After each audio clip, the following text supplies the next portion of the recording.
تاریخ کی بہت سی کتابوں میں بنو امیہ اور بنو ہاشم کی آپسی رشتہ داریوں کے بارے میں بہت تفصیل کے ساتھ بیان کیا گیا ہے، لیکن جہاں بنو امیہ اور بنو ہاشم کی دشمنیاں بہت گہری تھیں، وہیں پر بنو امیہ اور بنو ہاشم کے درمیان رشتے بھی بہت گہرے تھے۔ یہی وجہ ہے کہ کربلا کا واقعہ رونما ہو جانے کے بعد بنو امیہ اور بنو ہاشم کے درمیان جہاں دشمنی اور عداوت اور بغض کو بیان کیا جاتا ہے، وہیں پر بنو امیہ اور بنو ہاشم کی آپس کی رشتہ داریاں بیان کرنا بھی ضروری ہے، تاکہ مسلمانوں کو اس بات کا ادراک ہو سکے کہ یہ وہی رشتہ داریاں اور وہی قرابت داریاں تھیں جو صرف اقتدار اور تخت کی ہوس میں بنو امیہ نے اپنے ان قریبی رشتہ داروں کی جانوں کے ساتھ کھیلنے سے بھی گریز نہ کیا۔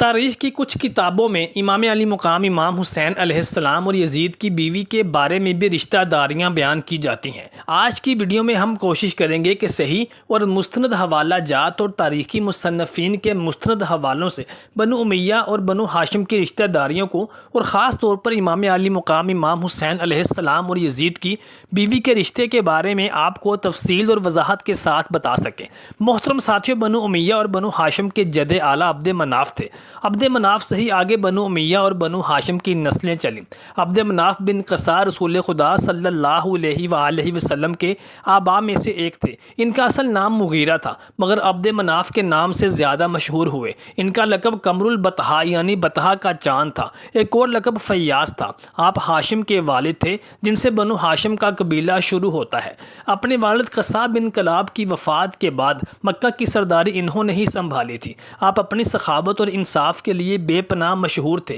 مجموعی طور پر ان کی اولاد عبد مناف کہلاتی ہے۔ کچھ تاریخی روایات کے مطابق عبد شمس کی اولاد میں امیہ پیدا ہوئے، اور کچھ روایات کے مطابق امیہ عبد شمس کے بیٹے نہیں تھے، بلکہ یہ ان کے ایک غلام تھے جو کہ بعد میں بیٹے کے طور پر مشہور ہوئے۔ امیہ کی اولاد میں آگے حرب اور ابو العاص پیدا ہوئے، اور ابو العاص سے ہی آگے دو بیٹے حکم اور عفان پیدا ہوئے، جن میں سے بیٹے عفان سے حضرت عثمان غنی رضی اللہ تعالیٰ عنہ پیدا ہوئے اور حکم سے مروان پیدا ہوا، جبکہ دوسری جانب بنو ہاشم کو اللہ تبارک و تعالیٰ نے فضیلتوں سے اور عظمتوں سے نوازتے ہوئے ان میں نبی کریم صلی اللہ علیہ وآلہ وسلم کو پیدا فرمایا، جس سے نبوت بنو ہاشم کا نصیب قرار پائی۔ یہی وجہ تھی کہ نبی کریم صلی اللہ علیہ وآلہ وسلم ہمیشہ فرمایا کرتے تھے کہ اللہ تبارک و تعالیٰ نے مجھے بہترین خاندان میں، بہترین نسب میں اور بہترین گھر میں پیدا فرمایا۔ بنو امیہ اور بنو ہاشم کے درمیان پہلی خانہ جنگی کعبہ کی تولیت کے بارے میں ہوئی، لیکن یہ خانہ جنگی اس وقت کا عام رواج تھا، کیونکہ قبائل ایک دوسرے کو زیر کرنے کے لیے اور اپنی برتری کو ثابت کرنے کے لیے چھوٹی موٹی جھڑپیں کرتے رہا کرتے تھے۔ ان کے دستور کے مطابق یہ اپنی بہادری کو اور اپنی جنگی صلاحیتوں کو آزمانے کا ایک بہترین بہانہ تھا کہ اگر کوئی بیرونی دشمن ان پر یک بارگی میں حملہ آور ہو تو پھر یہ ایک ساتھ مل کر اس کا مقابلہ کر سکیں۔ کچھ روایات کے مطابق جب عبد شمس اور بنو ہاشم پیدا ہوئے تو ان دونوں جڑواں بھائیوں کی پیدائش کے وقت ان کے کچھ اعضاء آپس میں ملے ہوئے تھے۔ کچھ روایات کے مطابق ایک بھائی کی انگلی دوسرے بھائی کی پیشانی کے ساتھ جڑی ہوئی تھی۔ جب اس کو الگ کیا گیا تو خون کا ایک فوارہ جاری ہوا، جس کو دیکھ کر وہاں موجود نجومیوں اور کہانوں نے یہ پیش گوئی کی کہ ان دونوں بھائیوں کی اولادیں ہمیشہ آپس میں دست و گریبان اور لڑتی جھگڑتی رہیں گی۔ ابتدائی ادوار میں بنو امیہ اور بنو ہاشم کے درمیان بہت گہری دوستیاں اور تعلقات قائم تھے، گو کہ یہ تعلقات اور دوستیاں بعد میں بھی قائم رہیں۔ خاص طور پر فتح مکہ کے موقع پر جب ابو سفیان نے اسلام قبول کیا تو کچھ صحابہ کرام علیہ اجمعین اس بات پر اعتراض کرنے لگے کہ ابو سفیان نے چونکہ ساری زندگی اسلام اور نبی صلی اللہ علیہ وآلہ وسلم کی دشمنی میں بسر کی تھی اور مسلمانوں کے خلاف بڑی بڑی جنگی سازشیں بھی قائم کرتے رہے تھے، اس لیے کچھ صحابہ ابو سفیان کی خلاف اور ابو سفیان کے ساتھ اٹھنا بیٹھنا بھی پسند نہ کرتے تھے، جبکہ نبی کریم صلی اللہ علیہ وآلہ وسلم کا یہ فرمان بھی صحابہ کرام کے پیش نظر تھا کہ اسلام کو قبول کر لینا انسان کے گناہوں کو اس طرح سے مٹا دیتا ہے گویا جیسے اس نے آج ہی اپنے ماں کے بطن سے جنم لیا ہو۔ لیکن ابو سفیان کی اسلام دشمنی سرگرمیاں اس قدر تیز اور تند و تیز تھیں کہ صحابہ کرام چاہتے ہوئے بھی ابو سفیان کو قبول نہ کر سکے۔ یہی وجہ تھی کہ ابو سفیان نے ایک دفعہ نبی کریم صلی اللہ علیہ وآلہ وسلم کی بارگاہ میں حاضر ہو کر عرض کی، یا رسول اللہ صلی اللہ علیہ وآلہ وسلم، مسلمان اب بھی میرے اسلام قبول کر لینے کے باوجود بھی مجھے اپنے ساتھ اٹھنا بیٹھنا پسند نہیں کرتے۔ میری آپ صلی اللہ علیہ وآلہ وسلم سے کچھ گزارشات ہیں، اگر نبی رحمت صلی اللہ علیہ وآلہ وسلم میری ان گزارشات کو قبول فرما لیں گے تو شاید مسلمانوں کے درمیان میرا رتبہ اور میری عزت کچھ بلند ہو جائے۔ نبی کریم صلی اللہ علیہ وآلہ وسلم نے ارشاد فرمایا کہ کیا گزارشات ہیں؟ تو ابو سفیان نے کہا کہ میری صاحبزادی سے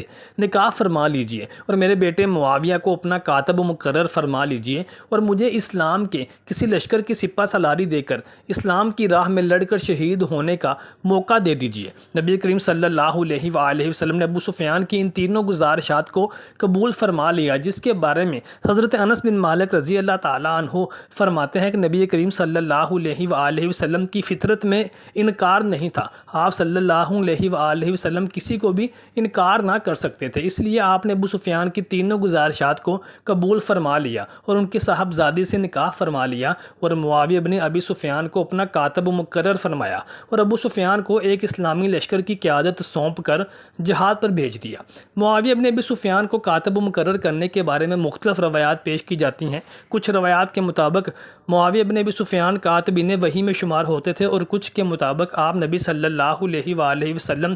نے حضرت معاویہ کو صرف اپنے کچھ ذاتی کام یعنی لکھنے پڑھنے کے چند کام سونپے تھے۔ کچھ روایات میں یہ بھی بیان کیا جاتا ہے کہ یزید کی بیوی محمد بنت عبداللہ بن جعفر طیار بن ابو طالب تھی، یعنی حضرت علی رضی اللہ تعالیٰ عنہ کے سگے بھائی حضرت جعفر بن طیار رضی اللہ تعالیٰ عنہ کے بیٹے حضرت عبداللہ بن جعفر کی بیوی تھیں، اور حضرت زینب بنت علی المرتضیٰ علیہ السلام جو کہ امام حسن اور امام حسین علیہ السلام کی ہمشیرہ تھیں، جو جنگ کربلا میں بھی اس مظلوم اور معصوم قافلے کے ساتھ شریک سفر تھیں، اور جنہوں نے یزید کے بھرے دربار میں بھرے مجمع میں ایک مشہور خطبہ ارشاد فرما کر یزید بدبخت کی سازشوں کو بے نقاب کیا تھا۔ یہ سیدہ زینب سلام اللہ علیہ انہی حضرت عبداللہ بن جعفر کی بیوی بھی تھیں، لیکن محمد جو کہ عبداللہ بن جعفر کی صاحبزادی تھی، یہ حضرت زینب سلام اللہ علیہ کے بطن سے پیدا نہیں ہوئی تھی، بلکہ عبداللہ بن جعفر نے حضرت زینب سلام اللہ علیہ کو طلاق دے دی تھی اور اس کے بعد ایک دوسری شادی کی تھی جس سے یہ محمد پیدا ہوئی تھی، جو کہ یزید کی زوجیت میں تھی۔ اور اسی تناظر میں اگر دیکھا جائے تو محمد کے باپ حضرت عبداللہ بن جعفر تھے، جو کہ حضرت زینب بنت علی المرتضیٰ سلام اللہ علیہ کے سابقہ شوہر تھے، اور رشتے سے دیکھا جائے تو محمد سیدہ زینب سلام اللہ علیہ کی سوتیلی بیٹی تھیں، اور اسی رشتے کے لحاظ میں اگر دیکھا جائے تو بعض راوی یزید کو سیدہ زینب سلام اللہ علیہ کا داماد قرار دیتے ہیں، جو کہ اگر رشتہ داری کے تناظر میں دیکھا جائے تو صحیح بھی ہے، اور اسی رشتے کے لحاظ سے پھر امام علی مقام امام حسین علیہ السلام کا یزید کی بیوی کے ساتھ رشتہ واضح ہو جاتا ہے کہ محمد جو یزید کی زوجیت میں تھیں وہ امام علی مقام امام حسین علیہ السلام کی ہمشیرہ سیدہ زینب بنت علی المرتضیٰ کی سوتیلی بیٹی تھی، تو امام حسین علیہ السلام کی بھانجی لگتی تھی۔ یہی وجہ ہے کہ روایات میں بیان کیا جاتا ہے کہ جب امام علی مقام امام حسین علیہ السلام کا سر اقدس ایک تشت میں رکھ کر یزید بدبخت کے سامنے پیش کیا گیا تو یزید کی یہی بیوی اس کی خبر سنتے ہوئی وہ بھاگتے ہوئے دربار میں پہنچی اور اسی ہڑبڑی میں اس کے سر سے چادر بھی اتر گئی۔ اپنی بیوی کے ننگے سر کو بے پردہ دیکھ کر یزید بدبخت تلملا اٹھا اور فوراً اپنے تخت سے اٹھ کر اپنی بیوی کے سر کو اس کی چادر سے ڈھانپنے لگا، جس کو دیکھ کر سیدہ زینب بنت علی سلام اللہ علیہ چیخ اٹھی اور آپ نے فرمایا، اے یزید بدبخت، اپنی بیوی کے سر کو ننگا دیکھ کر تیری غیرت اور حمیت جاگ پڑی تو رسول خدا صلی اللہ علیہ وسلم کی ان پاک باز بیٹیوں کو بازاروں میں تو نے ننگے سر قیدیوں کی شکل میں گھمایا، تب تیری غیرت کہاں تھی؟ اور کچھ روایات میں کہا جاتا ہے کہ جب یزید کی بیوی محمد نے امام علی مقام امام حسین علیہ السلام کا سر اقدس یوں تشت میں کٹا پڑا دیکھا تو اپنی سوتیلی والدہ سیدہ زینب سلام اللہ علیہ کو قیدیوں کے روپ میں اور ان کے بچوں کو، ان کے بھانجوں بھتیجوں کو قیدیوں کی شکل میں پابندے سلاسل دیکھا تو وہ یزید پر چلانے لگی اور کہنے لگی کہ اے یزید بدبخت، تو نے اپنی دنیا اور آخرت دونوں کو برباد کر لیا، یہ تو نے کیا کیا؟ یہ سن کر یزید کہنے لگا، اے محمد رک جاؤ، میرا موقف بھی سن لے، حسین اور اس کے خاندان کے ساتھ ہونے والے اس ظلم اور زیادتی میں شریک نہیں، بلکہ یہ تو شمر اور ابن زیاد نے اقتدار اور انعام کی لالچ میں اس قافلے کے ساتھ ظلم و زیادتیاں روا رکھی ہیں، جبکہ میں اس سے بری الذمہ ہوں۔ یہ سننا تھا کہ امام سجاد المعروف امام زین العابدین علیہ السلام پکار اٹھے، اے یزید بدبخت، یہ سب کچھ تیرے حکم پر ہی ہوا ہے، تیرے کہنے سے ہی خاندان رسالت مآب صلی اللہ علیہ وسلم کو بے دریغ قتل کیا گیا ہے، ان کو بھوکا پیاسا رکھ کر کربلا کے تپتے ریگستان میں شہید کیا گیا اور ان کی لاشوں کو گھوڑوں کے پیروں سے پامال کیا گیا۔ ان کی عزت دار پاک خواتین کو تو نے قیدیوں کی شکل میں بے آبرو کیا، ان کو بے عزت کرنے کی کوشش کی، اور یہاں تک کہ تو نے ان پاک باز عزت دار بیٹیوں اور بیبیوں کے سروں سے ان کی چادروں کو بھی مال غنیمت کے طور پر چھین لیا۔